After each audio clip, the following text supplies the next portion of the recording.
हमारे आज के कहानी के लेखक हैं विकास शर्मा। रवि आज बहुत ही ज़्यादा लेट हो गया था घर के लिए और इसलिए वे रात के करीब 1:30 बजे बड़ी तेज़ स्पीड में गाड़ी चलाकर जंगल के रास्ते से जा रहा होता है। इस रास्ते में चलते चलते रवि को अभी पूरे 1 घंटे हो चुके थे और अभी उसका पूरा आधे घंटे का रास्ता बाकी था कि तभी रवि की गाड़ी ख़राब हो जाती है। और जब वह कार का डिक्की खोलता है तो वह देखता है कि उसका इंजन बहुत ही ज़्यादा गर्म हो गया है। इसलिए वह पानी की तलाश में एक बोतल लेकर जंगल के अंदर चला जाता है, जहां काफ़ी समय खोजने के बाद फाइनली उसे पानी का तालाब मिल जाता है, जहां से वह उस बोतल में पानी को भरकर वापस आ जाता है। और जब वह अपने कार के पास पहुंचता है तो वह वहां एक लड़की को अपनी गाड़ी के सामने खड़ा हुआ देखता है। इसे देख वह वहां जाता है और लड़की से पूछता है, आप कौन? तो वह औरत कहती है, मैं अपने पति और अपने परिवार के साथ इसी रास्ते से जा रही थी। मैं माँ नहीं बन सकती, इसीलिए मेरे परिवार वालों ने मुझे छोड़ दिया और मैं काफ़ी समय से इसी रास्ते में पैदल चल रही थी। तभी मुझे आपकी ये गाड़ी रास्ते में ख़राब पड़ी हुई दिखी, इसीलिए मैं यहीं खड़ी हो गई। जिसे सुनने के बाद रवि अपनी गाड़ी को पहले ठीक करता है और फिर उस औरत को बैठाकर चलने लगता है। तो फिर रवि उससे पूछता है कि मैम बताइए आपको कहाँ पर ड्रॉप करना है, मैं आपको वहाँ पर ड्रॉप कर दूँगा। जहाँ पर वह औरत कहती है कि मेरे ससुराल वालों के अलावा यहाँ मेरा कोई नहीं था और उन्होंने ही मुझे छोड़ दिया।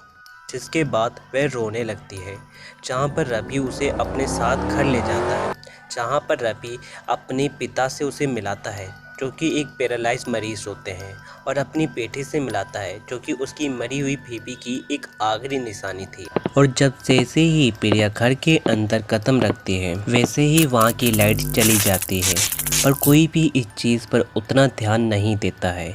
जहाँ पर रवि की बेटी उसे अपने रूम में ले जाती है, जहाँ वह दोनों सो जाते हैं। फिर अगला दिन होता है जहाँ पर रवि की बेटी सुबह सुबह खिड़की का पर्दा खोल देती है, जिस कारण उस रूम में सूरज की रोशनी आने लगती है, जिस कारण प्रिया डर के मारे खड़ी हो जाती है और रवि की बेटी को डांटने लगती है, पर्दा बंद करो। जहाँ पर प्रिया उसे खिड़की का पर्दा खोलने के लिए मना करती है। फिर कुछ समय के बाद सभी फ्रेश होकर खाना खाने के लिए आ जाते हैं, जहाँ पर प्रिया रवि को बड़ी अजीब तरीके से इशारे कर रही होती है, जिस कारण रवि भी उसकी तरफ आकर्षित होने लगता है। और कुछ समय के बाद रवि घर में सभी को प्रिया और अपने प्यार के बारे में बता देता है, जहाँ पर उसके पिता अजीब तरीके से रिएक्ट कर रहे होते हैं, जैसे कि वो कहना चाहते हैं कि ये लड़की उसके लिए ठीक नहीं है, पर ये बात कोई भी समझ नहीं पाता है। और वहीं हम देखते हैं कि दिन प्रतिदिन रवि के पिता की हालत ख़राब होते जा रही है। डॉक्टरों का कहना था कि उनके शरीर में खून की कमी हो गई थी, पर किसी को कुछ समझ नहीं आ रहा था कि ये क्या हो रहा है। फिर एक रात रवि अपने पिता के साथ सो रहा होता है कि तभी वहाँ प्रिया रात के करीब 2:30 बजे उसके रूम में आती है और वहीं रवि के पिता के गर्दन में दांत को गड़ाकर उनका खून पीने लगती है, जिसके कारण रवि के पिता की वहीं मृत्यु हो जाती है। इस घटना के कुछ समय के बाद सुबह हो जाता है, जहाँ पर रवि और उसकी बेटी को पता चलता है कि उनके पिता अब इस दुनिया में नहीं रहे। और फिर धीरे धीरे समय बीत जाता है, जहाँ अब प्रिया को रवि और उसकी बेटी के साथ रहते रहते पूरे 2 महीने हो जाते हैं, जहाँ पर पंडित को बुलाया जाता है और रवि और प्रिया की कुंडली दिखाई जाती है, जिस कुंडली को देखकर पंडित बहुत ही ज़्यादा हैरान हो जाते हैं। और तभी वहाँ प्रिया भी आ जाती है, जिसे पंडित देख के डर जाता है और फ़ौरन अपना सामान लेकर वहाँ से भाग जाता है।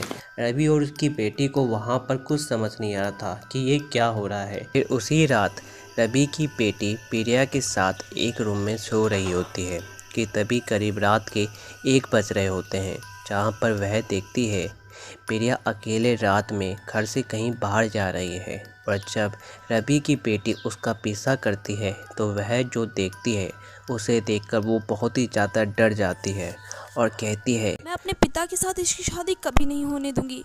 ये इंसान नहीं बल्कि ये तो